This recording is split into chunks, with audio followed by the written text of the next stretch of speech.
quisqueyanos valientes, alcemos nuestro canto con viva emoción. Y del mundo a la paz ostentemos nuestro invicto glorioso pendón.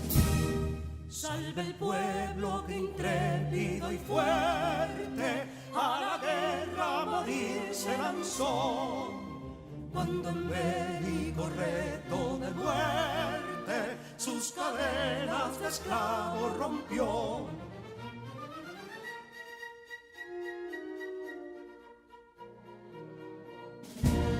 Ningún pueblo ser libre merece si es esclavo, indolente y servil. Si en su pecho la llama no crece, que templó el heroísmo viril. Más que estrella la indómita y brava, siempre altiva la frente alzará. Que si fuere mil veces esclava, otras tantas ser libres habrá. Que si dono y ardita expusieron de un intruso señor al desdén. Las carreras veler campos fueron, que cubiertos de gloria se ven. Que en la cima del heroico baluarte de los libres el verbo encarnó, donde el genio de Sánchez y Duarte a ser libre o morir enseñó.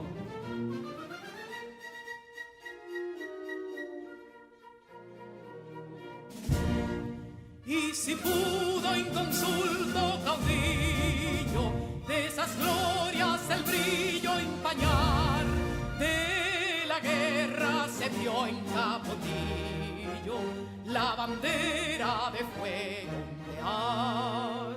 Y el incendio que atónito deja de Castilla al soberbio león, de las playas gloriosas le aleja, donde flota el cruzado pendón. Compatriotas, mostremos erguida nuestra frente orgullosos de hoy más, que Quisqueya será destruida, pero sierva de nuevo jamás. Que santuario de amor cada pecho, donde la patria se siente vivir, y es su escudo invencible el derecho, y es su lema ser libre o morir.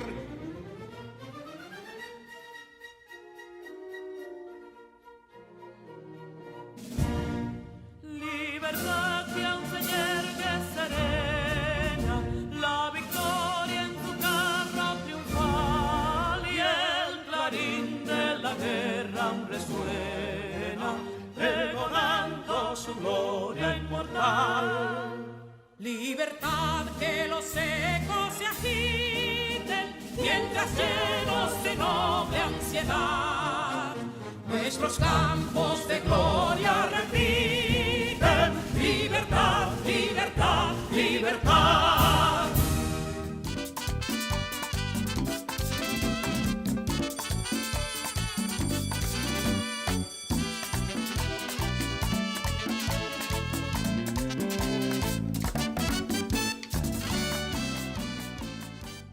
Actitud es el comportamiento habitual que se produce en diferentes circunstancias. Estas determinan la vida anímica de cada individuo y están patentadas por las reacciones repetidas de una persona. Este término tiene una aplicación particular en el estudio del carácter, como indicación innata o adquirida relativamente estable, para sentir y actuar de una manera determinada.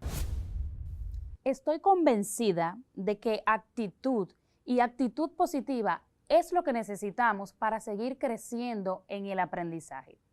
Y hablando de aprendizaje, en el día de hoy, este tema que Neurona hizo un fructífero recuento, el artículo de opinión, tiene dos elementos en los cuales nos vamos a centrar en el día de hoy. Ellos son los modalizadores y los conectores lógicos. La modalización tiene que ver con las formas, los modos o la manera en cómo tratamos o enfrentamos el discurso. Cuando hablo del discurso, no estoy hablando de ese momento puntual donde subimos a un podio y disertamos frente a algunas autoridades o en alguna ceremonia. El discurso más bien se refiere a esa secuencia lingüística que expresamos al hablar, ya sea de manera oral o escrita. Los modalizadores discursivos son complementos que modifican la oración completa y no solo el verbo o las formas verbales. Su funcionalidad radica en cuanto el emisor del enunciado quiere manifestar lo que cree o lo que piensa con respecto a algún tema, poniendo de manifiesto así la subjetividad u objetividad frente a determinado tema. Y es importante que presten atención a esta palabra, subjetividad.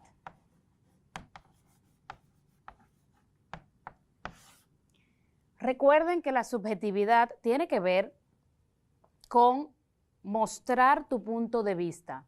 De hecho, cuando hablamos, estamos mostrando nuestro punto de vista, lo que creemos sobre determinada situación, o podemos mostrar cierta distancia al comunicar alguna información. Y es ahí donde hablamos que se comunican las cosas tal y cual son. Estamos hablando entonces de la objetividad, donde no se admiten opiniones. Pero los modificadores discursivos tienen que ver mucho con la subjetividad. Muy importante. Los modalizadores pueden ser lógicos o pueden ser apreciativos. En esta clase nos vamos a centrar en los modalizadores lógicos. Esos modalizadores lógicos tienen que ver con el grado de certeza, de probabilidad, de negatividad que asume el emisor frente a lo que está planteando. Dijimos entonces que los modalizadores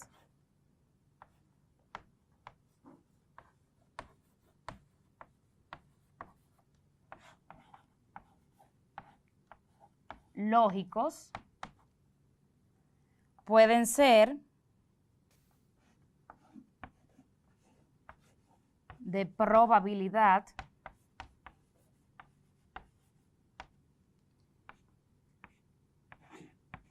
de certeza. Aquí también podemos decir de veracidad. Y también, por último, pueden ser de negatividad. Imaginemos una situación donde un periodista tenga que comunicar esta noticia, tenga que decir, por ejemplo, el gobierno construirá una presa en el río. Este enunciado se comunica de manera objetiva, pero cuando el periodista quiere mostrar una postura, introduce una marca lingüística. Probablemente el gobierno construirá una presa en el río. De esa manera, esta palabra probablemente, la cual es un adverbio, denota la incertidumbre del emisor frente a lo que está comunicando y ha tomado una postura de duda de algo que posiblemente suceda como posiblemente no suceda. Es importante destacar que los modalizadores lógicos son adverbios y locuciones adverbiales. En el grado de probabilidad, adverbios como a lo mejor, probablemente, quizás, tal vez, son muy utilizados en un artículo de opinión. La otra clasificación, certeza o veracidad, tiene que ver con esa postura que asume el emisor cuando está convencido de lo que está hablando, cuando va a tomar una postura porque está plenamente convencido de que lo que va a comunicar es así o está sumamente de acuerdo. Por ejemplo, la oración. El COVID-19 ha afectado una gran parte de las familias del mundo. El hablante puede introducir una marca lingüística o un modalizador como el siguiente. Ciertamente, el COVID-19 ha afectado la vida de gran parte de las familias del mundo. Dentro de esa clasificación, adverbios como obviamente, evidentemente, indudablemente, también, asimismo, y locuciones adverbiales como desde luego, en efecto, en realidad, ni más ni menos, sin lugar a dudas. La última clasificación, los de negatividad o los que muestran este grado, todo lo contrario a lo que hemos expuesto hasta ahora. Este se va a anteponer o a contraponer a la certeza o veracidad. Estas marcas lingüísticas dejan ver claro cuál es la postura del emisor frente a ese enunciado que él está comunicando. Negatividad utiliza adverbios como nunca, jamás, no, ni por asomo. Exponer es presentar, exhibir o manifestar una información o cosa para que sea apreciado en público a la vista de todos. También podría decir que es aplicar el sentido genuino de una palabra, texto o doctrina, que puede tener varios o es difícil de entender. En este día vamos a conocer sobre el texto expositivo, a raíz de la palabra clave exponer. Vamos a ver qué es el texto expositivo, cuál es su función, cuáles son sus características y cómo se organizan los textos expositivos. Pero antes voy a conocer, ¿qué sabes tú, Neurona, de los textos expositivos? ¿Qué has oído? Que sirve para exponer ideas o conceptos. Muy bien. Buen punto y hay que tenerlo en cuenta desde ya. Sirven para exponer ideas o conceptos. Quiero ahora invitarlos a que leamos un texto expositivo. Vamos a ver. La contaminación ambiental es la presencia de cualquier residuo que causa un perjuicio no solo al medio donde vivimos, sino también a los seres que lo habitan. Esto quiere decir que la contaminación ambiental se da por diferentes factores, causando un gran daño al medio y a la humanidad. Entre las principales causas de la contaminación ambiental tenemos grado y tipo de desarrollo de la sociedad. Se ha establecido como dogma de comportamiento el crecimiento y consumo ilimitado de bienes, aceptando la premisa de que un grado de desarrollo elevado es sinónimo de alto consumo. Concentraciones urbanas e industriales. La forma de vida implica la concentración y por tanto las actividades propias de esta. El fenómeno del crecimiento urbano es un hecho innegable, lo que ha generado un incremento de los problemas ambientales. Entre las principales consecuencias tenemos cambio climático. La contaminación que realizan los hombres ocasiona que la capa de ozono cada vez adelgace y se contamine, ocasionando los cambios de clima que hoy en día se dan, además de traer también como consecuencia el efecto invernadero. Deterioro del suelo. Este se da debido a las acciones que realizan los humanos, como por ejemplo la deforestación, la desertización, erosión, etc., lo cual tiene que llevar a la reflexión si esto es correcto o no. En conclusión, se puede afirmar que aún en el siglo XXI se da la contaminación ambiental, lo cual ocasiona graves consecuencias y todo por causa del hombre que no cuida su hogar. Es momento de reflexionar. ¿Se estará haciendo lo correcto para poder cambiar este gran daño? Excelente tema, ¿no te parece, Neurona? Así es, profesora. Muy bien. ¿Y cuál era el fenómeno que se presentaba en él? La contaminación ambiental.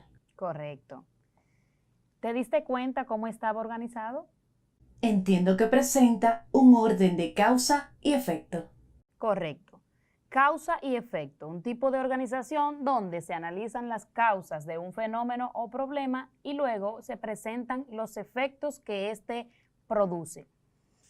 En este texto, el autor plantea el desarrollo de las sociedades como sinónimo de consumismo y ese impacto que esto tiene sobre el medio ambiente. Asimismo, presenta como una de las causas de la contaminación ambiental el crecimiento o la concentración de las urbes y esas grandes industrias. Todo esto va a impactar directamente en el medio ambiente, agravando el cambio climático, la erosión de los suelos.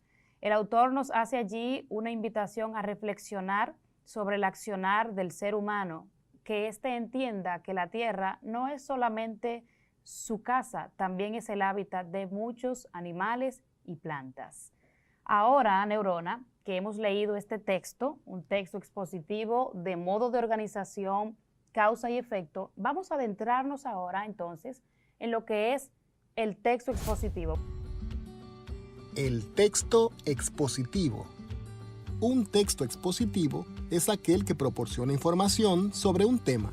Podemos decir que es el texto que define un concepto, una realidad o un hecho de manera objetiva. Este tipo de texto no admite opiniones o sentimientos. Es muy usado en el ámbito académico y científico. Su función principal es informar mediante una exposición, siendo este referente para el aprendizaje. Dentro de su estructura tiene una introducción, desarrollo y conclusión. En la introducción se presenta el tema que se va a trabajar y el enfoque que se va a utilizar para el desarrollo. En el desarrollo se expone de una manera clara, ordenada y precisa el tema o fenómeno que estamos tratando. En la conclusión se resalta lo más relevante del tema y esta va ubicada en la parte final. Las estrategias expositivas utilizadas son: la definición, nos permite definir conceptos. Ejemplificación, esta brinda al autor la facilidad de aclarar ideas con algunos ejemplos. La reformulación, permite repetir una idea utilizando otras palabras. En cuanto a los tipos de textos expositivos, tenemos dos clases: textos divulgativos y textos especializados. Los textos divulgativos van dirigidos a un público en general, es decir, que no se requiere un conocimiento previo para entenderlos. Al contrario de los especializados, que están orientados a personas expertas en el tema tratado. El vocabulario de este tipo de texto debe ser específico, propio de la materia, utilizando algunos tecnicismos. Refiriéndonos a la organización, este puede estar organizado en el modo problema-solución. En este tipo de organización se desarrollan diversas formas para resolver un problema. También puede estar organizado causa-efecto. En este modo se presentan las causas que originan un problema y luego se analizan los efectos que producen ese fenómeno. El siguiente modo de organización es pregunta-respuesta. Este permite al autor crear o generar la necesidad del conocimiento y luego explica el contenido. El de comparación y contraste es otro modo en el que se analizan las semejanzas y diferencias entre dos realidades. Otros modos de organización son secuencia temporal y enumeración descriptiva. Ahora vamos a ver este esquema.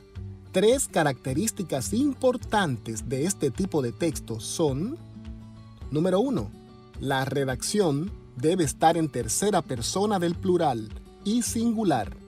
Recordemos que la tercera persona del singular es él, ella, y las del plural, ellos, ellas. Número 2.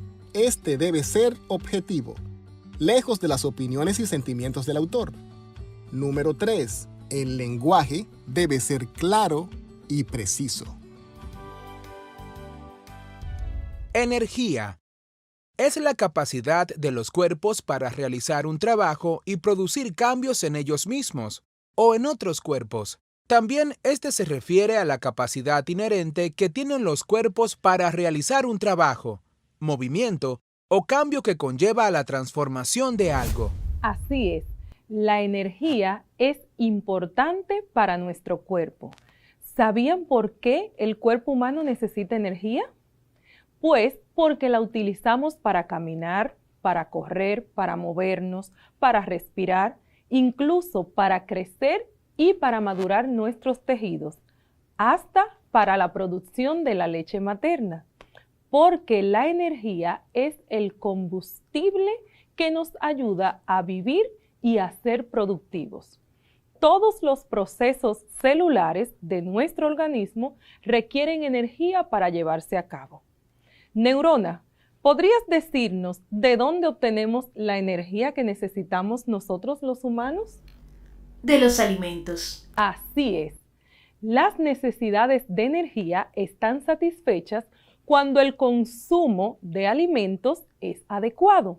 ¿Para qué? Para mantener un buen desarrollo de nuestro cuerpo y una actividad física que permita mantenernos saludables.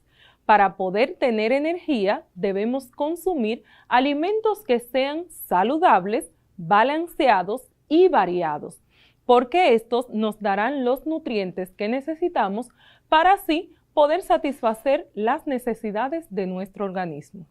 Los nutrientes los podemos encontrar en los alimentos de nuestra dieta y estos tienen funciones específicas dependiendo del grupo al cual pertenezcan.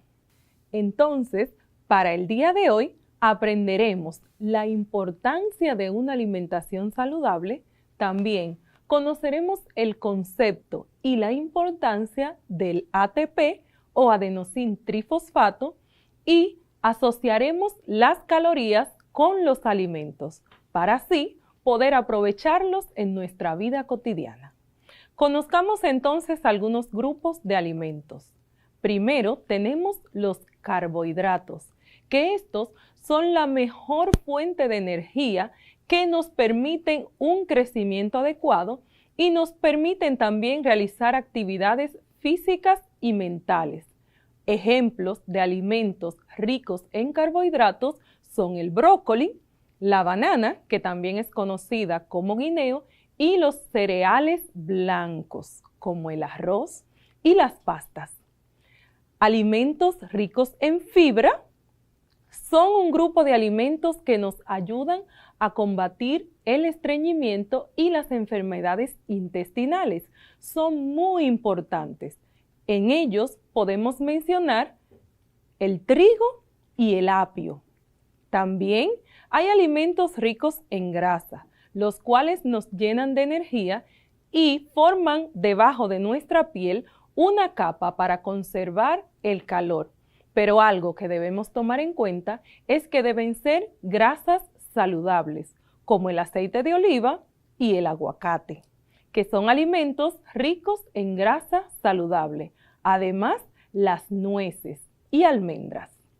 Otro grupo de alimentos son las proteínas, que estas son la materia prima de nuestras células y tejidos, ya que están encargadas de producir hormonas y enzimas, es decir, sustancias químicas que ayudan con nuestro metabolismo. También está el grupo de las vitaminas y minerales, que podemos encontrarlas especialmente en las frutas y vegetales. Estas ayudan con el equilibrio líquido de nuestro cuerpo, es decir, con la hidrosis o hidratación. También son importantes para las secreciones glandulares y ayudan al sistema inmunológico o sistema de defensa de nuestro cuerpo. Neurona, ¿sabes cuál es el proceso que transforma los alimentos en energía en nuestro cuerpo? Entiendo que se refiere al metabolismo. Excelente, el metabolismo, que este es una serie de procesos químicos que ocurren en las células de nuestro organismo. Por medio de este proceso, las células son capaces de utilizar los nutrientes de manera correcta que son obtenidos a través de los alimentos para poder funcionar correctamente. Esta se da en las mitocondrias de las células. Ahí es donde ocurre el metabolismo.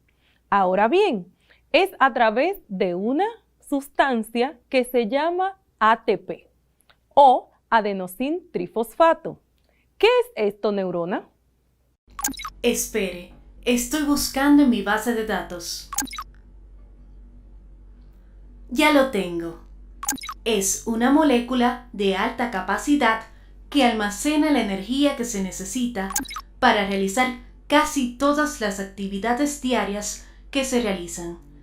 Esta está presente en el citoplasma y en el nucleoplasma de cada célula, esencialmente en todos los mecanismos fisiológicos que requieren energía para su ejecución. En este caso, lo obtienen directamente desde el ATP almacenado. Asimismo, neurona. Es decir, que el ATP o adenosín trifosfato es como una moneda energética. Esto es, que es la fuente principal de energía de nuestro organismo. Y los alimentos que más producen ATP son los carbohidratos, los lípidos y las proteínas. Si te fijas, son la base fundamental de nuestra pirámide alimenticia. Por eso podemos observar que en la base de nuestra pirámide, en la parte más amplia, tenemos los carbohidratos, los cuales deben ser consumidos en nuestra dieta y deben ocupar el 40% de nuestra dieta. Luego, en el número 2, tenemos las frutas y los vegetales, que deben aportar el 30% de nuestra dieta, ya que estos nos ayudan a poder fortalecer nuestro sistema inmunológico. En el número 3 tenemos las proteínas, que ocupan el 20% de nuestra dieta, porque estas las podemos encontrar en los animales y son una fuente de energía que también debemos consumir. Y por último, tenemos los alimentos grasos en el número 4. Estos solamente deben formar el 10% de nuestra dieta, ya que son necesarios, pero debemos consumirlo con mucha precaución. Radiación es la energía que viaja en forma de ondas electromagnéticas o partículas de alta velocidad. Las radiaciones pueden ocurrir naturalmente o ser creadas por los seres humanos. Por esta razón, las radiaciones pueden ser de dos tipos. Radiación no ionizante. Incluye ondas de radio, teléfonos, celulares, microondas, radiación infrarroja y luz visible. Radiación ionizante. Incluye radiación ultravioleta, radón, rayos X y rayos gamma. Así es. Diariamente nuestro cuerpo se ve sometido a diferentes radiaciones, las cuales pueden ser de origen natural o de origen artificial. Las radiaciones de origen natural, por ejemplo, pueden ser las radiaciones solares que recibimos a través del sol. Y las radiaciones artificiales, un ejemplo de estas, son las radiografías realizadas por el personal de salud para conocer nuestro interior. Estas comúnmente son llamadas placas y a través de ellas podemos ver nuestros órganos internos o algún hueso que tenga alguna fractura. Otros productos que también nosotros consumimos en nuestro diario vivir pueden tener radiaciones o pueden ser fuentes radiactivas, como por ejemplo las lámparas fluorescentes, las carátulas de los relojes, los microondas, las fotocopiadoras.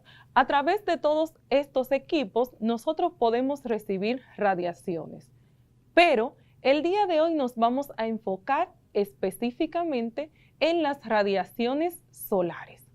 Conozcamos un poco de historia. La radiactividad fue descubierta por primera vez en el año 1896 por el científico Antoine Becquerel al realizar investigaciones sobre la fluorescencia del uranio y del potasio. Este científico descubrió que el uranio emitía de forma espontánea una radiación misteriosa. Y con esto, entonces se descubrió que otros elementos químicos podían emitir radiaciones.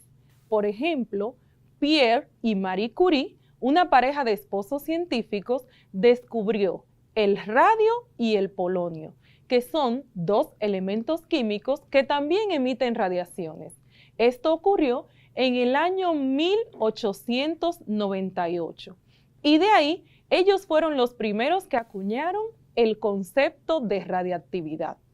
En la clase de hoy vamos a ver las radiaciones ultravioleta o radiaciones solares. La energía solar es la energía emitida por el Sol que se propaga en todas las direcciones a través del espacio mediante ondas electromagnéticas y que se genera en las reacciones de hidrógeno en el núcleo del Sol. Esto ocurre por una reacción que se llama fusión nuclear y luego es emitida a toda la superficie solar que es conocida como fotosfera. Esa energía es el motor que determina la dinámica de los procesos atmosféricos y del clima. El Sol está constituido en un 85% por hidrógeno, un 18% por helio y el 1% restante corresponde a otros elementos químicos.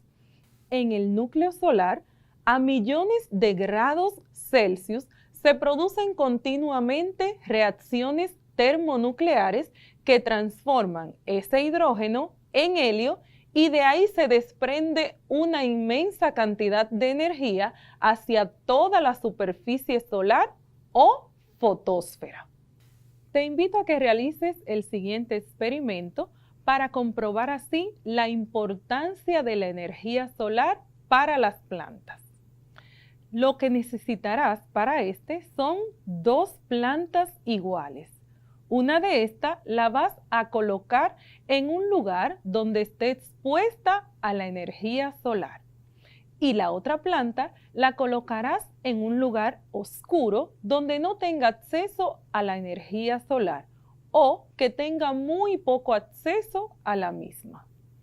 Al cabo de una semana observarás que la planta que estaba expuesta a la energía solar se ha desarrollado y ha crecido de una manera distinta, porque ésta, a raíz de que ha recibido energía solar durante todos los días, ha podido llevar a cabo el proceso de crecimiento y desarrollo de manera más adecuada, mientras que la planta que no estuvo expuesta a la energía solar ha carecido de los nutrientes necesarios para su desarrollo. Podrás anotar las observaciones en ambas plantas, pero recuerda también que es importante que riegues esas plantas con agua todos los días para que así obtengan también los nutrientes a través del agua. Hemos llegado al final de nuestra clase del día de hoy. Recordando que puedes visitar el enlace que aparece en tu pantalla para volver a observar la clase de hoy. También, si te quedó alguna duda, te puedes acercar a tus maestros titulares para así afianzar los conocimientos adquiridos en nuestra clase de hoy. Me despido con una frase de Thomas Edison, inventor de la bombilla eléctrica y otros inventos importantes para la humanidad, la cual dice: nuestra mayor debilidad es rendirnos. La única manera de tener éxito es intentar siempre una vez más. Gracias por tu atención y que la paz de nuestro Señor Jesucristo reine en tu vida y en tu hogar. Hasta la próxima.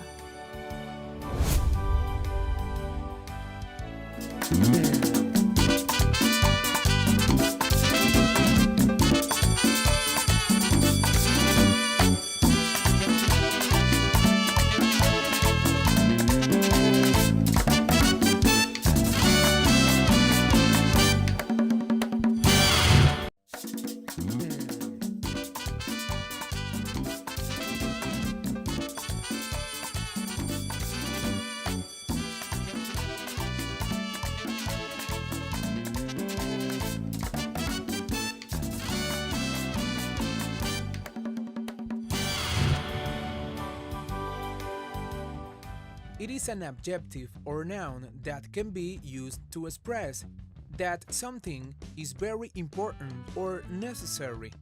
For example, she thinks that it is imperative for you to call your mother.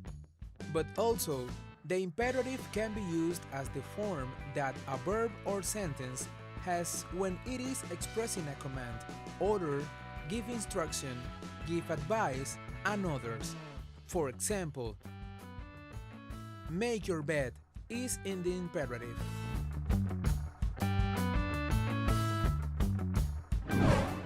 Muy bien, como acaban de ver y escuchar, nuestra palabra clave del día de hoy es imperativo. Ahora te invito a que tomes tu cuaderno, tu lápiz y tomes los apuntes. Estos te van a ayudar a aprender con más facilidad. ¿Me sigue? Toma tu tiempo. Vamos a anotar cada detalle para que puedas progresar y adquirir nuevos conocimientos. Vamos a iniciar. We use the imperative sentences when we want to tell someone to do something. And you have to know that the imperative sentences usually don't have a subject. Yes, usually don't have a subject. Take notes. They are addressed to the listener, to listeners, who the speaker understands to be the subject. We use the base form of the verb, although the main feature of the sentence's imperative is that they have no grammatical subject. They do imperative and understood subject view.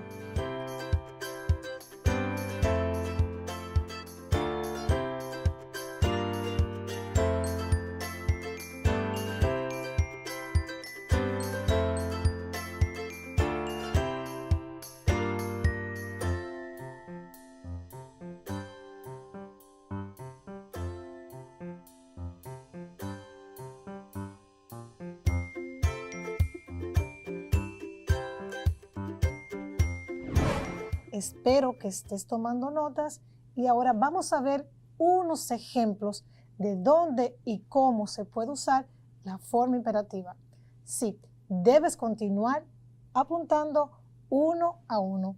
Al final te vas a dar cuenta que te van a resolver un problemita. ¿Cuál? El aprendizaje. Lo vas a poder utilizar para tu aprendizaje muy fácil. Vamos a anotar. Vamos a ver cuáles son los usos, porque te dije anteriormente que tienen diferentes usos. Ya sabes que el imperativo se usa para dar una orden, un comando. Vamos a ver cuáles son estos. El primero, for giving a direct order or command. ¿Quieres ver un ejemplo en este caso? Muy bien.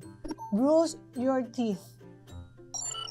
Cepíllate los dientes. Muy bien, vamos a continuar con otro. Apúntalo si debes apuntar. For giving a warning or prohibition. Be careful. Ten cuidado. Muy bien, continuamos. For giving an advice. Don't go there. No vayas allá. Excelente. For giving a request. Please don't leave. Por favor, no te vayas. Continuamos. For giving an instruction. Switch off your mobiles. Apaguen sus celulares. Excelente. Vamos a ver. ¿Qué vamos a hacer ahora? Vamos a poner en orden algunas instrucciones. Tú las vas a ver.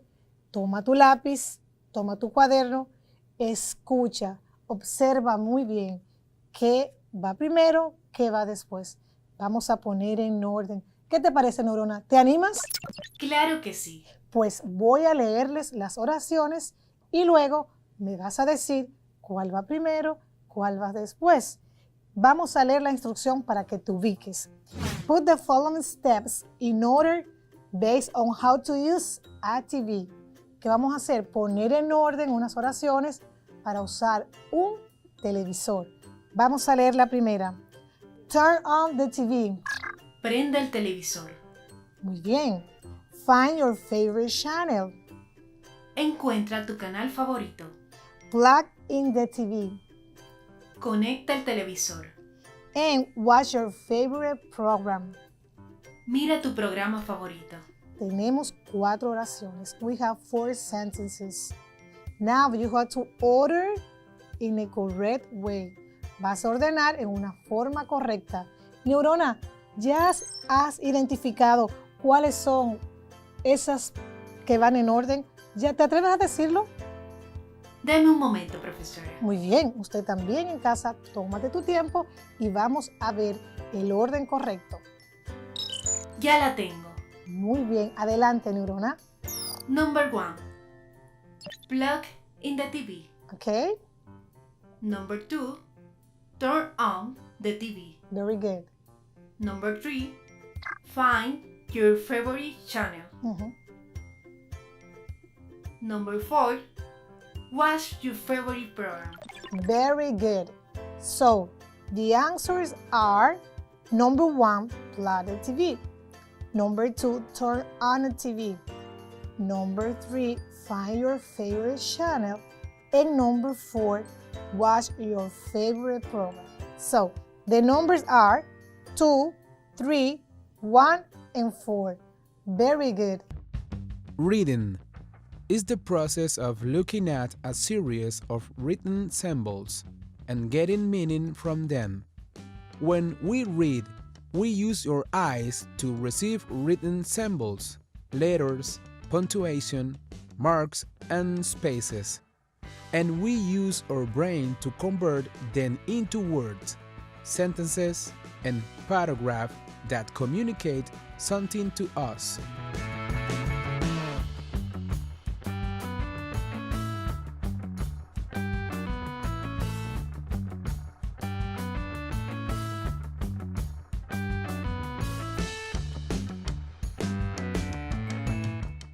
Muy bien, como acabas de escuchar y de observar, nuestra palabra clave del día de hoy es reading, lectura. Ahora vamos a practicar un vocabulario que ya conocemos. Toma lápiz, cuaderno, vamos a repetir y anotar. Bank, Bank. pharmacy, Pharmacy. park, Park. school, School. church, Church. cinema, Cinema. supermarket, Supermarket. mall. Mall. Let's repeat it. Vamos a repetir.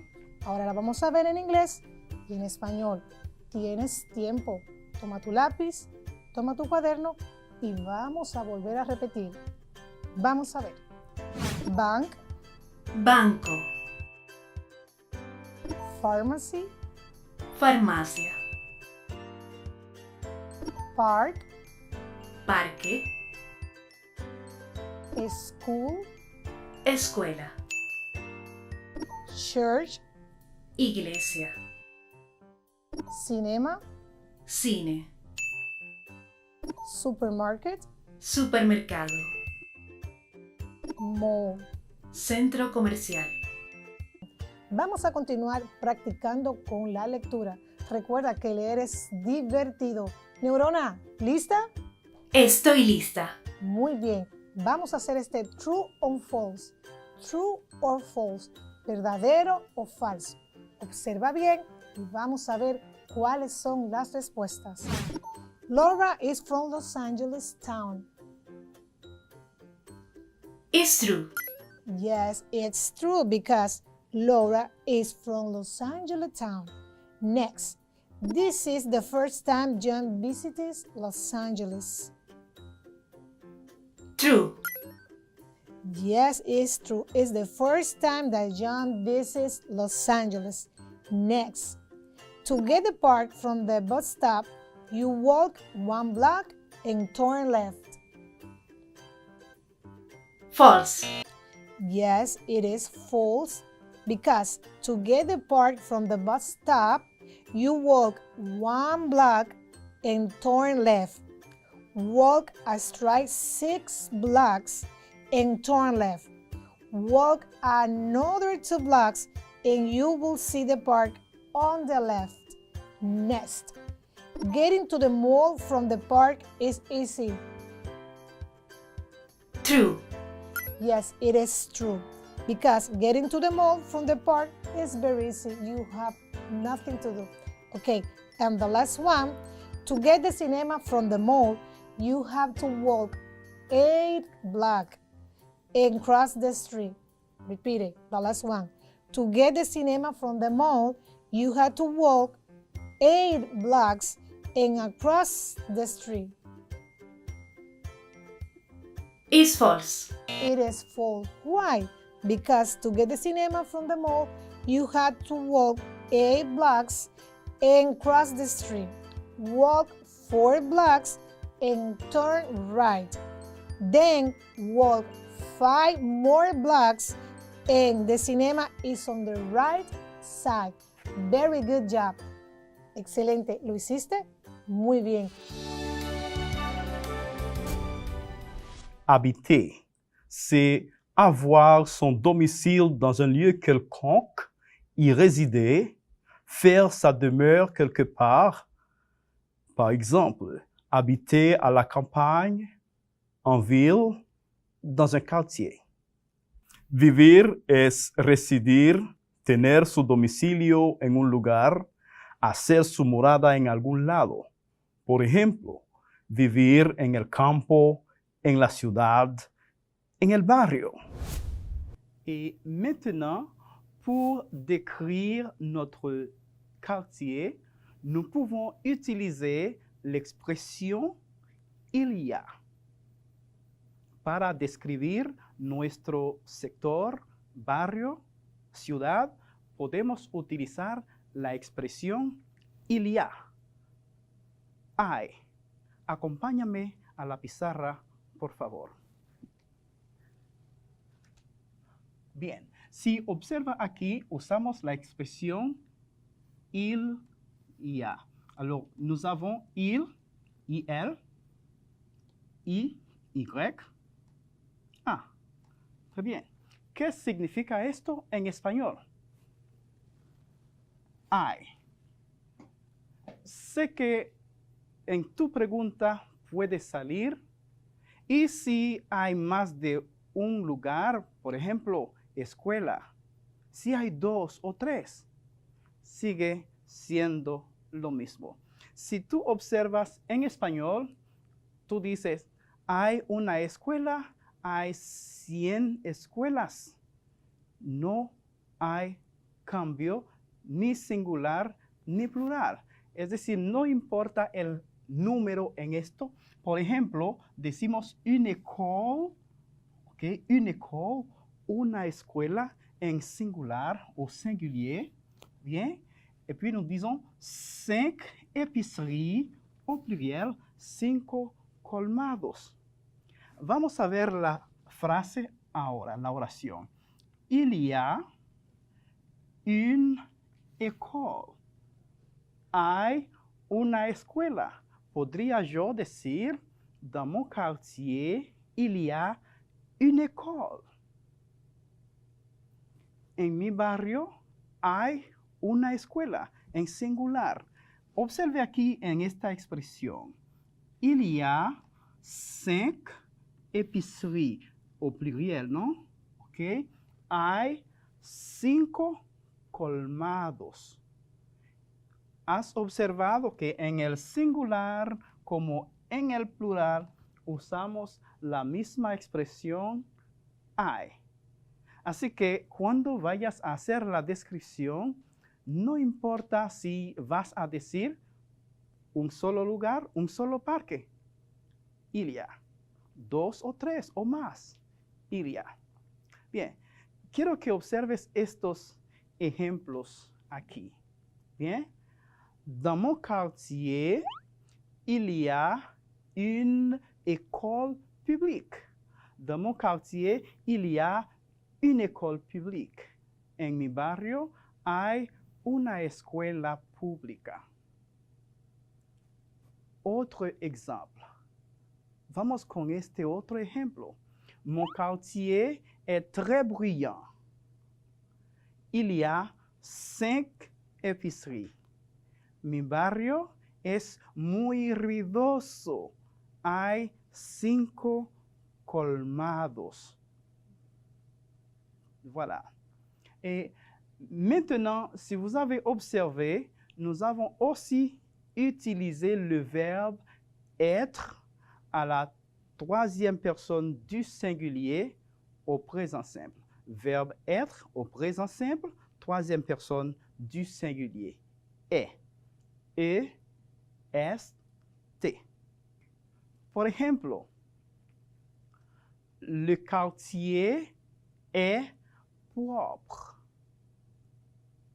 Le quartier est propre. Est, verbo être. ¿Recuerdas que vimos este verbo al inicio de nuestro programa? Très bien. Mi barrio es limpio. O si quiere decir, mi barrio está limpio, también le quartier est propre.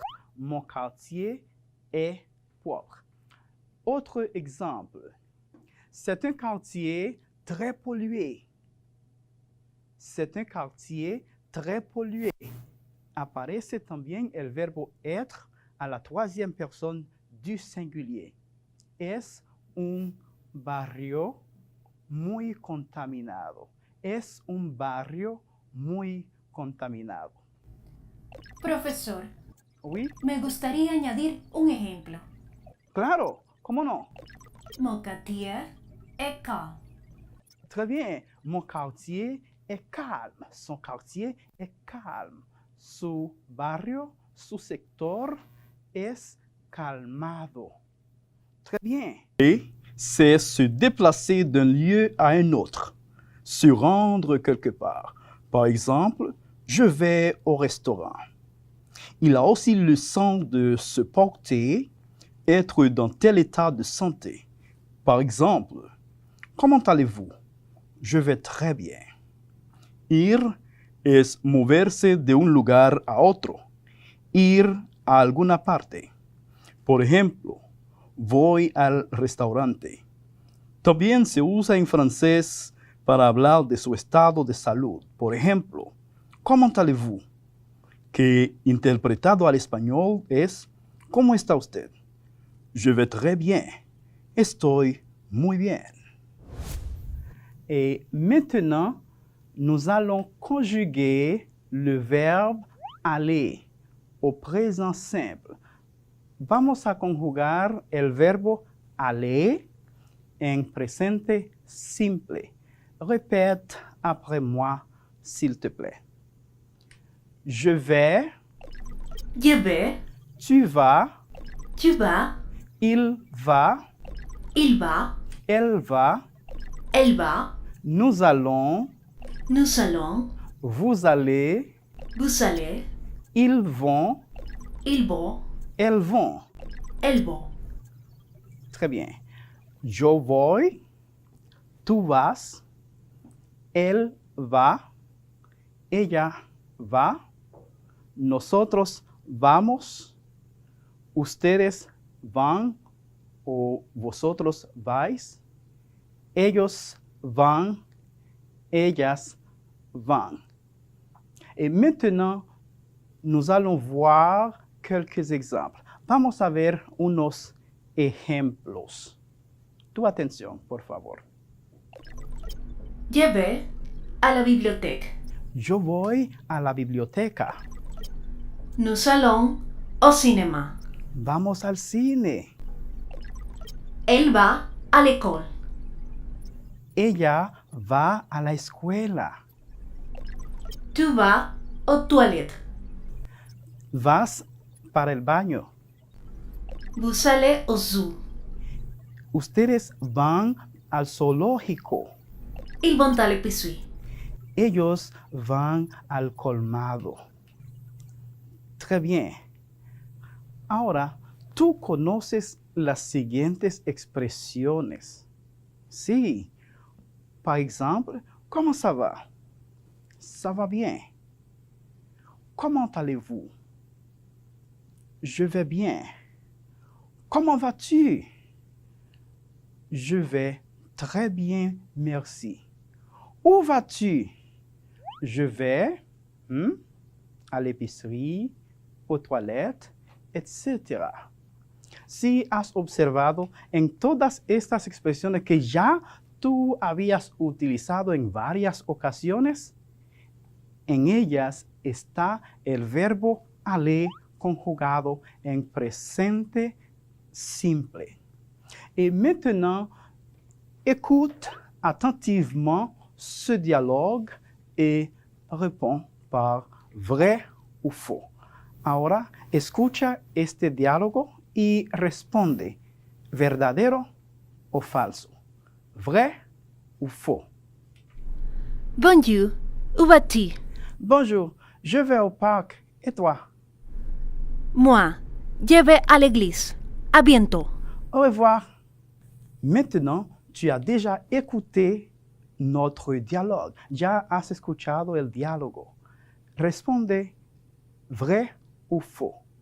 Question numéro 1. Pascal va au parc. Vrai ou faux? Vrai.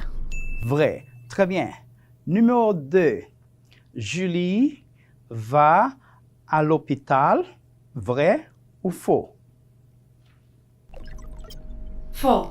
Julie va à l'église. Recuerda que para reforzar lo aprendido, puedes consultar con tu profesor y también visitando la página que aparece en pantalla. Agradecemos tu sintonía. Dios te guarde. Au revoir. A bientôt.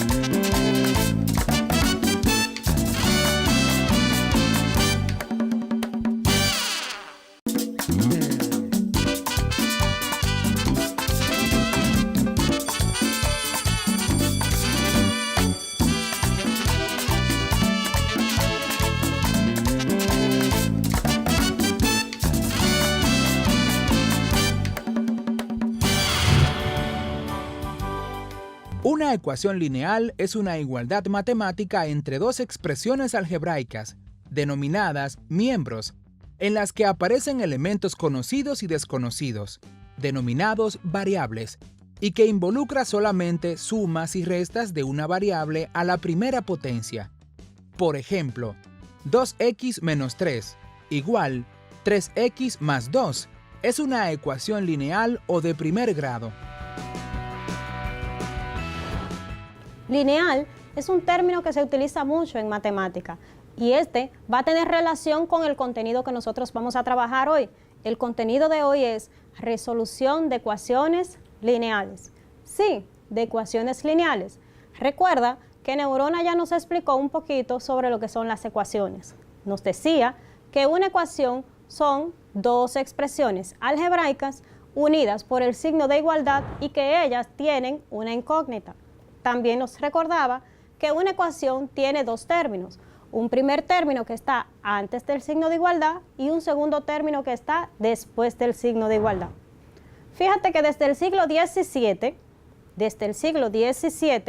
ya en Babilonia y Mesopotamia trabajaban con ecuaciones y lo usaban para resolver situaciones de lo que son su cotidianidad, su vida diaria. También en Egipto trabajaban lo que es el álgebra y pasaba lo mismo, lo usaban para resolver situaciones de la vida diaria, como por ejemplo la distribución de víveres, la distribución de materiales, en fin, para solucionar sus situaciones. Ahora bien, ellos utilizaban un método para resolverlo llamado el método del falso número, de la falsa cantidad, que consistía en que iban buscando números y números para ver si en realidad se cumplía esa igualdad hasta que encontraran el valor de la incógnita que ellos estaban buscando.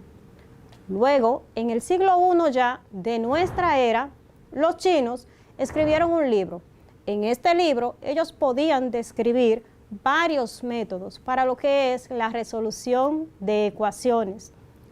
Te recuerdo que una ecuación así propiamente como nosotros la vemos hoy en día, con sus incógnitas, con su signo de igualdad, esa expresión es una expresión relativamente joven, porque antes lo que utilizaban eran símbolos de acuerdo a cada una de las letras, ¿verdad? Por tanto, la ecuación así como tú la estás viendo hoy, se podría decir que es relativamente joven. Imagínate que tú tienes esta expresión.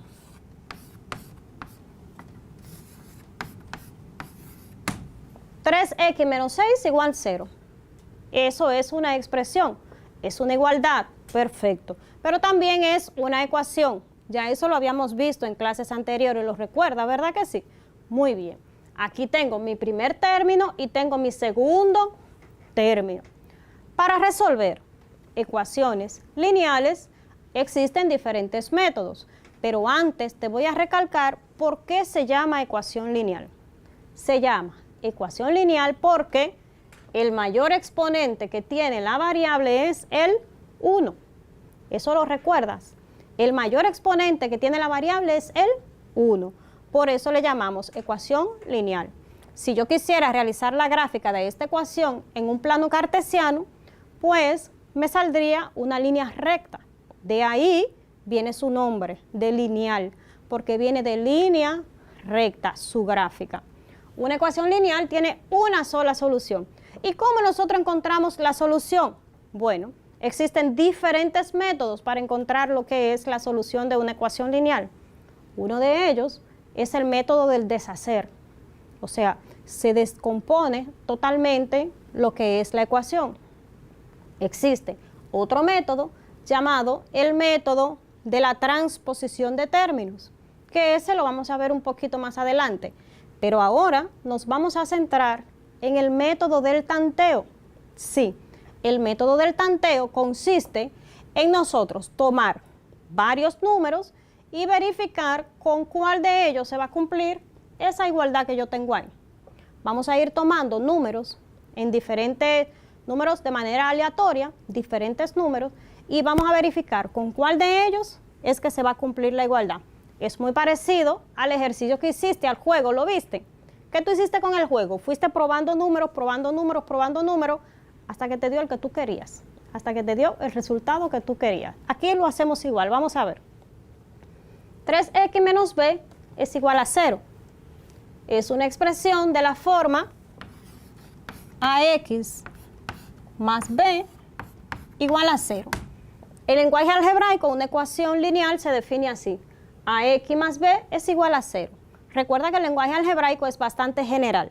Con esta expresión yo puedo expresar cualquier tipo de ecuación lineal. Ahora bien, en este caso, para a es 3, tengo x, aquí tengo el signo de más y aquí de menos, ahí no importa, y tengo el valor de b aquí que sería 6.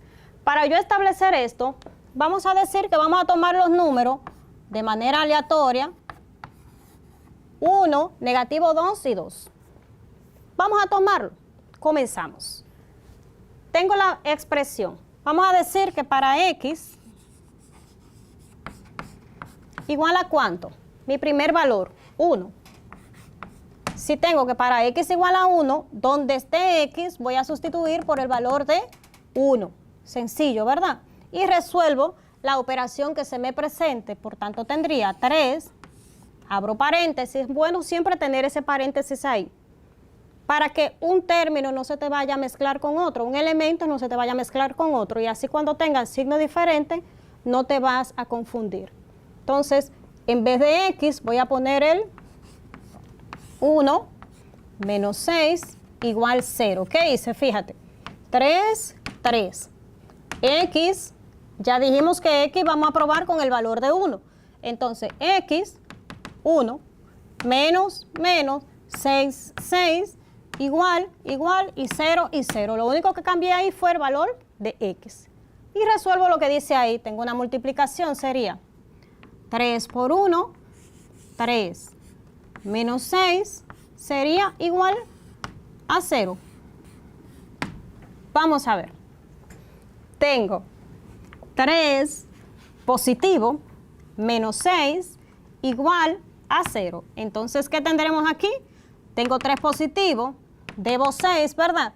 Cuando yo pague, ¿qué va a pasar? Voy a seguir debiendo 3, entonces esto no va a ser igual a 0. Significa que con el 1 no me va a dar.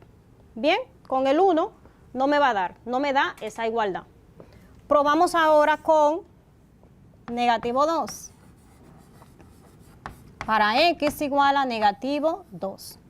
Hago lo mismo, ¿verdad? Tomo la misma, 3, ya en vez de x, ¿cuál voy a poner? Negativo 2 menos 6 igual a 0. Resuelvo, más por menos menos, 3 por 2, más por menos, menos 3 por 2, 6. Y bajo aquí, ¿verdad? Tengo negativo 6 y negativo 6 será igual a 0. Fíjate aquí, negativo 6 yo debo 6 y negativo 6 debo 6, ¿verdad que sí? O sea, tengo dos deudas. Cuando tú tienes dos deudas, ¿qué pasa? Tú vas a sumar y aquí te va a dar 12. 12 es igual a 0. No, perfecto. Como no es igual a 0, tampoco se me cumple ahí. Vamos a ver la última entonces. Tengo 3. Ahora voy a hacerlo para x igual 2. Entonces tengo 3 en vez de x, 2 menos 6 igual a 0. ¿Verdad? Más por más me va a dar más. 3 por 2 me va a dar 6. Menos 6 va a ser igual a 0. 6 menos 6, 0. Y ahí va a ser igual a 0. Quiere decir que con esa sí se cumple. Es un proceso un poquito largo, ¿verdad que sí? Un poquito trabajoso, un poquito yo pruebo a ver si me da. Entonces, por eso, este método del tanteo se utiliza más bien cuando tú tienes una ecuación sencilla, algo fácil de resolver. Tú dices, bueno, pero como es cortita, déjame ir probando a ver. Pero existen muchos otros métodos que lo vamos a seguir viendo en las próximas clases, ¿verdad? Significa que en todo esto, con el único valor que se me cumplió fue con 2, para x igual a 2, exactamente. Resolución. Una resolución es una condición en la que se busca encontrar la solución de una determinada circunstancia, como por ejemplo, la resolución de problemas es una actividad cognitiva que consiste en proporcionar una respuesta producto a partir de un objeto o de una situación. Muy bien, vamos a continuar. Y antes de continuar, lo primero que tengo que hacer es decirte cuál es el tema que vamos a trabajar. Pues hoy vamos a seguir solucionando ecuaciones lineales. Es nuestra segunda parte. Recuerda que en el video anterior trabajamos también la solución de ecuaciones lineales, pero hoy vamos a trabajarlo con un método diferente. Así es que acompáñame, quédate ahí conmigo para que aprendas este método. Vamos a ver.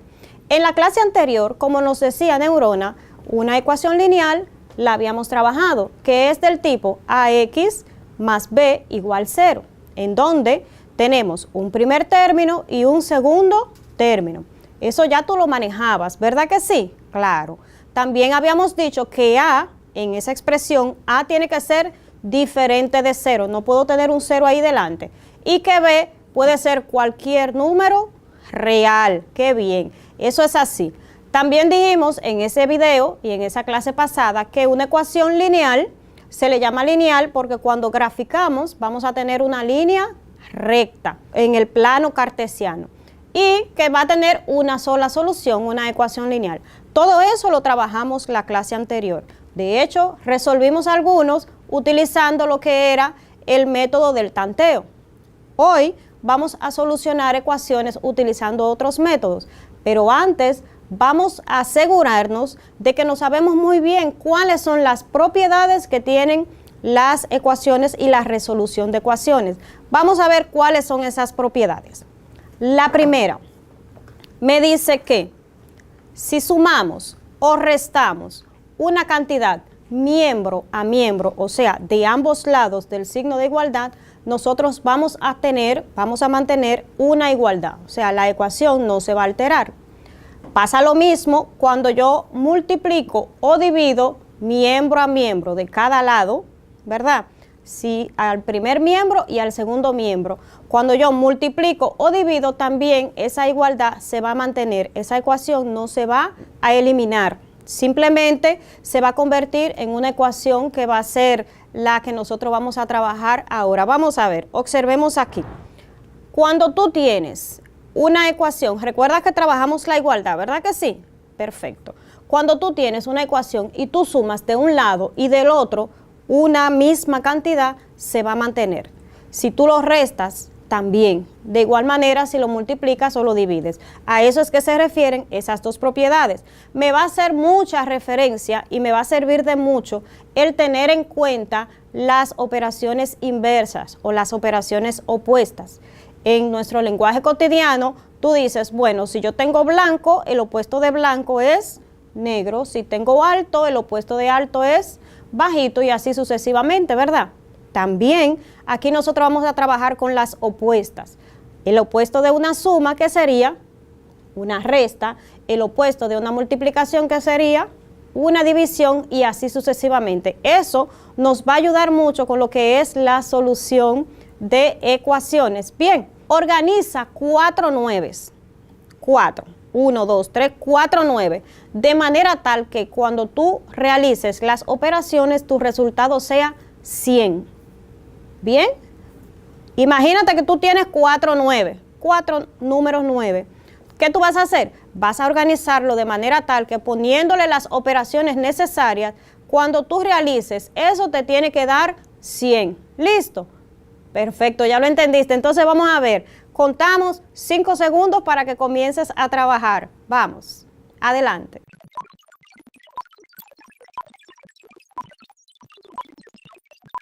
Y listo, pasó el tiempo, pasaron los 5 segundos, ¿verdad? Pero yo sé que tú lo hiciste rapidito en casa. Vamos a ver, Neurona, ¿lograste hacerlo? Sí, profesora, ya tengo la respuesta. ¿Ya tienes la respuesta? Pues vamos a analizar esa respuesta, vamos. ¿Me la dices? 99 más 9 sobre 9 es igual a 100. 99 más 9 sobre 9. Es igual a 100. Eso me dice Neurona. Vamos a ver si eso es cierto. 99 más 9 sobre 9 es igual a 100. Esa es la respuesta que nos dio Neurona. Ahora, vamos a analizarlo a ver si es cierto. Vamos a ver.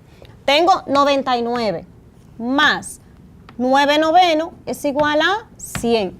Cuando nosotros tenemos esto, usted dice, pero ajá, profe, ahí lo que hay es una fracción.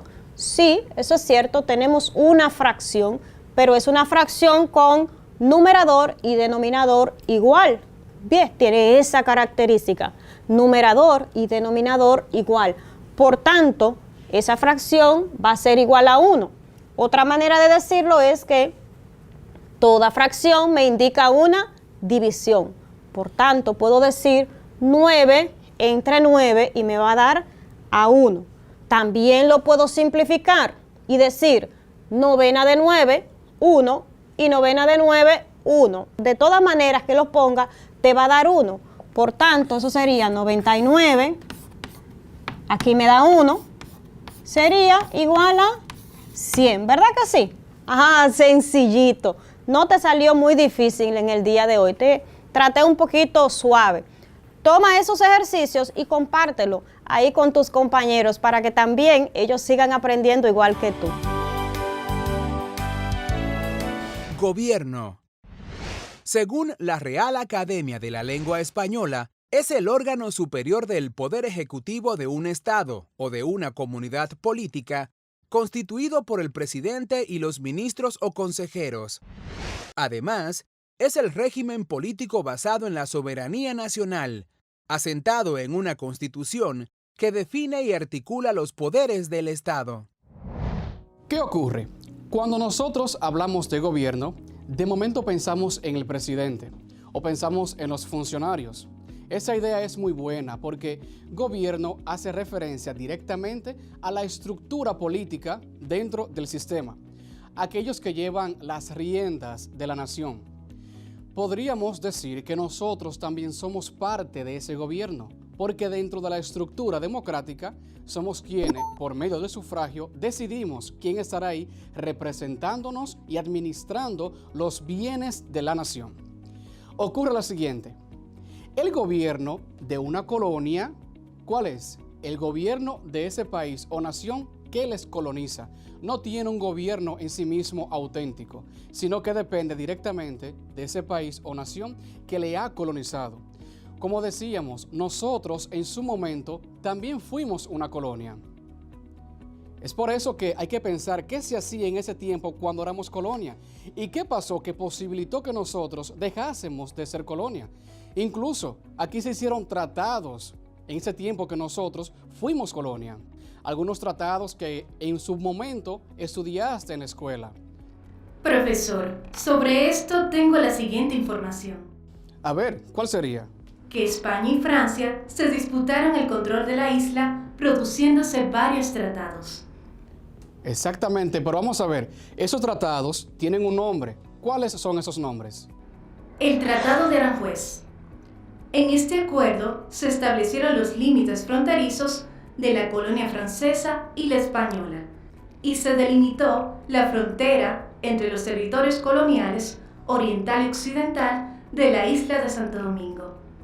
Este se firmó entre España y Francia el 3 de junio de 1777. El Tratado de Basilea.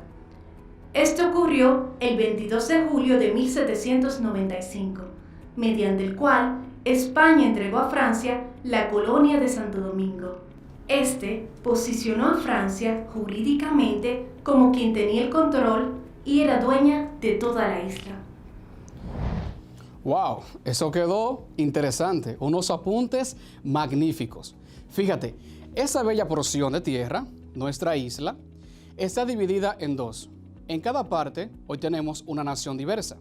¿Por qué? Porque cada nación, cada porción de tierra, fue conquistada, colonizada por una corona distinta. De nuestro lado, los españoles, y del otro lado, los franceses. ¿Qué ocurre? Que en su momento la división territorial no estaba muy definida. Entonces es con este tratado de Aranjuez que se dice, fíjese, de aquí para allá será Francia y de aquí para allá será terreno español. Luego con el de Basilea se pasa que todo el territorio será dominado por la parte francesa. Cuestiones de historia y cambiamos. Fíjate que en el año 1821 ya tuvimos un intento de independencia que se llama independencia efímera, porque se logró, pero luego ya fue hasta un punto y volvimos otra vez a ser colonia, a ser dependientes. Pero ya para el 1844 sí obtuvimos la independencia en nuestra nación. Y con esto te hago la salvedad de que estos tratados forman parte del evolucionar de la independencia de nuestra nación dominicana. Y así como nosotros, países en África, en Australia y otros países acá en América tuvieron ese proceso, porque para dejar de ser colonia es necesario, vital, eminente lograr la independencia. Otros, dentro de su proceso de descolonización, tienen lo siguiente: no alcanzan 100% una independencia, pero sí tienen una libre asociación, eso que le llaman mancomunidad. Y en esa libre asociación tienen acuerdos. ¿Entre quién? Entre el país que les colonizó y ellos. Entonces, ambos gobiernos son un tanto independientes, pero solicitan ayudas para diferentes cuestiones. E incluso otros son estados asociados y se llaman a sí mismos un estado asociado. Tienen cierta autonomía, ciertas deliberaciones políticas y económicas, pero llega hasta un punto porque son un estado asociado. ¿Cuál es la ventaja de ser un estado asociado dentro de este término? Que se adquiere la ciudadanía del país o nación que le ha conquistado, que le ha colonizado. Entonces, este territorio tiene autonomía, determinación, pero la ciudadanía, dígase pasaportes, ID, cédulas, salen con la identidad de aquel país que una vez les colonizó. E incluso su moneda continúa funcionando. Ese país no tendrá una moneda auténtica, sino que continuará utilizando la moneda del país que una vez les colonizó. Se da un paso luego de esto, ya cuando dejan de ser colonizados. ¿Por qué? Porque actualmente ya no se habla sencillamente de colonización, sino que se habla de una neocolonización, o sea, una nueva colonización, un nuevo modo de colonizar territorios. Ya no será por medio de conquistas, por medio de guerras, de opresiones de libertades. Hay un modo diverso. ¿Por dónde entra esto? Por la economía. La economía juega un papel fundamental para la reestructura, incluso de una organización mundial, referente a ¿qué?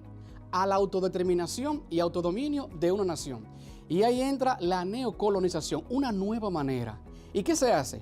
Una presencia dentro de los dictámenes políticos que apunta a la economía, una presencia en la regulación de precios que tiene que ver específicamente con la autodeterminación de lo que dicen esos extranjeros. Y fíjate, hay varios puntos dentro de este tema. 1. Una desigualdad económica. Los países que una vez fueron colonizados son en su mayoría países subdesarrollados. Entonces generan una materia prima, y esa materia prima, ¿qué es? Vendida. ¿Hacia quién? Hacia aquellos que una vez fueron los colonos. Vendida hacia aquellos que hoy son potencias. ¿Y qué ocurre? Que si aquí se produce 100% de un artículo, de momento el 70% de ese artículo es exportado hacia un país desarrollado. Y tú dirás, bueno, ¿por eso genera ingresos? Sí, pero es parte de la neocolonización. ¿De un modo de qué? Que dependemos de otras naciones en cuanto a las compras de esas materias primas. Imperialismo es, según la Real Academia de la Lengua Española, la actitud y doctrina de quienes propugnan o practican la extensión del dominio de un país sobre otro, u otros por medio de la fuerza militar, económica o política. Además, se le conoce como un sistema y doctrina de quienes propugnan o practican el régimen imperial en el Estado. Como dice darte cuenta, el imperialismo hace referencia a la extensión territorial de una potencia hacia aquello que luego se va a denominar como un país subdesarrollado, o más preciso, como una colonia. Fíjate lo siguiente, cuando vemos en película el Imperio Romano, Imperio Persa, se hace por medio de la fuerza militar. El desplazamiento de militares, de esa fuerza humana militar, en batalla, en combate, conquistan nuevos terrenos. Y ese nuevo terreno que ha sido conquistado por una potencia, entonces forma parte de esta y ya sería una colonia. Por eso que gracias a los recursos que esta tiene y a las intenciones de conquista y de captar más recursos y de extenderse, las potencias, el imperio, recorre de manera física, recorre una distancia para llegar hacia otro punto. Y ese otro punto, que será otro territorio, es conquistado.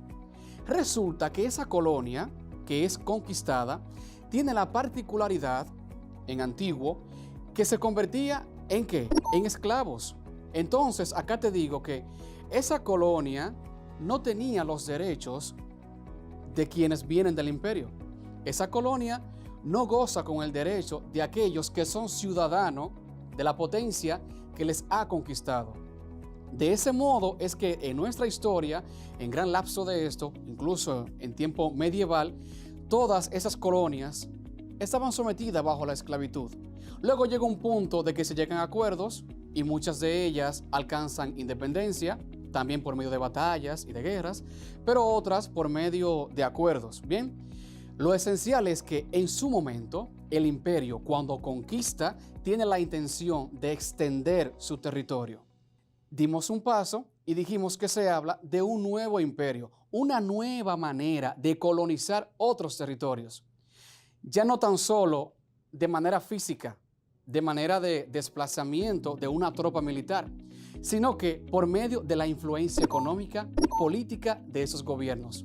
Ahí fue cuando hicimos referencia al neocolonialismo, una nueva manera de llegar y hacer presencia en otra nación, que ya no será directamente con una tropa militar, sino que será directamente con políticas económicas, con políticas de gobierno, con directrices y mandatos a los cuales esos países subdesarrollados responden a las potencias. Es así como cambia el panorama de lo que sería el imperialismo. ¿Qué pasa acá? Que esa colonia tiene un modo de ser, una estructura. Primero, tiene una cantidad de habitantes X, pero esa población aumenta. ¿Cuándo aumenta? Cuando quienes vienen de la potencia se instalan acá. Es lógico, aumenta la población de esa colonia. Luego, ¿qué cambia? La forma, la estructura de esto. El idioma, la economía, la estructura religiosa. Y se convierte como en un hijo de ese imperio, en un hijo de esa potencia. Es así como te digo que en ese punto de la historia, esa colonia rinde cuentas al imperio hasta el momento en el que ésta sea independiente. ¿Por qué? Porque cuando hablamos de un colonialismo, se refiere al sistema político, social y económico en el que una colonia responde al imperio. Responde en tema de ¿qué? De la dinámica poblacional y de la estructura de gobierno. Es así como la colonia sería igual a una dependencia de la potencia, una dependencia del imperio. En todo momento será de ese modo. En nuestro continente americano, ¿cuándo se da esto? Bueno, pues resulta, como dice el tema de esa asignatura en este momento, en Latinoamérica tenemos un expansionismo y una hegemonía por parte del pueblo estadounidense. Punto 1. Cuando hablamos de Latinoamérica, podemos dividir la palabra en dos: Latino, América. Los latinos son todos aquellos países en los que se habla una lengua, un idioma derivado del latín, ya sea español, en su caso también francés, y el portugués. Y América, pues, porque estamos en el continente americano. Entonces, ese grupo de países de Latinoamérica fácilmente podemos ubicarlo desde el centro de América, luego de Estados Unidos, México, para abajo, porque casi todos hablamos español, en su momento también se habla portugués, y algunos hablan francés. Y también los países que corresponden al Caribe. Entonces, ¿qué ocurre? Lo que ocurre es que hay una nueva dinámica en ese momento. Resulta lo siguiente: Estados Unidos alcanza su independencia en el año 1776, pero el gran mapa estadounidense que tú ves el día de hoy no era así en un principio. Solamente estaba ocupada la parte este. Luego la parte oeste. Algunos de esos territorios pertenecían a Francia, otros pertenecían a la corona inglesa, quienes llegaron allá a colonizar, y otros incluso pertenecían a la corona española. Entonces, ¿qué pasa? Que cuando Estados Unidos alcanza su independencia, viene una marcha de conquista, viene una intención de ¿qué? De poder desplazarse y conquistar y ganar esos territorios que están en el oeste. Por eso la intención de pasar del Atlántico al Pacífico. Entonces, la primera lucha por parte del pueblo estadounidense, digamos que es interna, porque es ganar territorio para llegar a lo que hoy nosotros podemos visualizar como el mapa completo de Estados Unidos. Entonces, en ese punto, le ganan territorio a Francia, a España y sobre todo a los ingleses. ¿Qué ocurre? Que en ese momento de la historia, todos son potencia, pero Estados Unidos no es una potencia. Entonces la lucha se pone un poco tediosa, un poco difícil, ¿ok? Por eso te digo que el imperialismo en su momento comienza a crecer, muy diferente al Imperio Romano, que ya tenía una trayectoria. Pero aquí Estados Unidos inicia una trayectoria conquistando estos territorios para alcanzar a lo que hoy... Para continuar profundizando este contenido, porque tienes una tarea pendiente, que es realizar la línea de tiempo, te invito a que visites la página en pantalla, ¿ok? Y me despido ofreciéndote una frase que puede ser que vaya con eso que hemos hablado acá, de nuestro escritor, político y pensador Juan Bosch. Y él decía: si no puedo ver por mí mismo la liberación de este pueblo, la veré a través de mis ideas. Nos vemos Hasta la próxima.